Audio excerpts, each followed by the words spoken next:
এই যে দেখো বন্ধুরা, আমি চই পিঠা বানাবো। লিচি কাটতেছি, কাজ শুরু করলাম।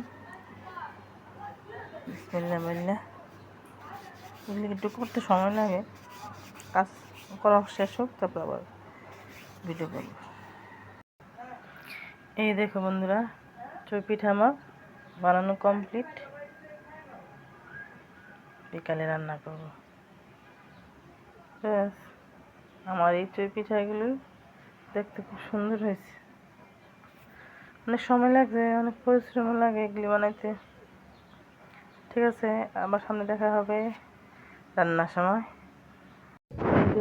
আমি এখন চই পিঠা রান্না করবো, দুধ বসাই দিচ্ছি।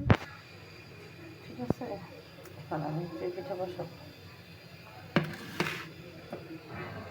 এখানে 1.5 কেজি দুধ আছে, শুকাইয়া 3 করে ফেলবো।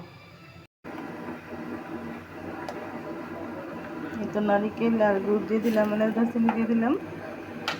ব্যাস, এখন আস্তে আস্তে রান্না করতে থাকি। এই তো দেখো বন্ধুরা, একটু লবণ দিয়ে দিলাম। এই যে দেখো বন্ধুরা, এখন আমি চই পিঠা দিয়ে দিব গুড়ের মধ্যে।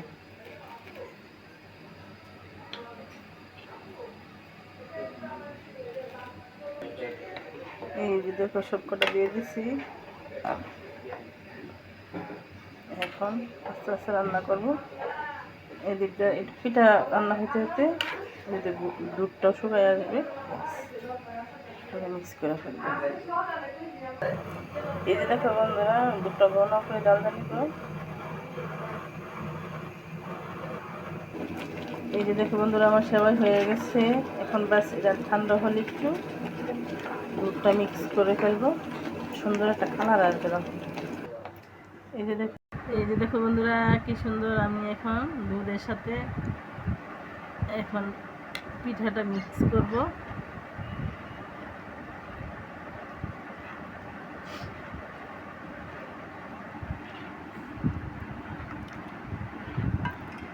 ইলেকট্রিক মিলাই না, তাহলে দেখি কি অবস্থা।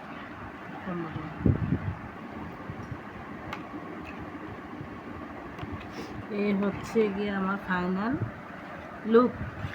আর একটু পরে দেখা যাবে ফাইনাল লুকটা, এটার ফাইনাল লুক।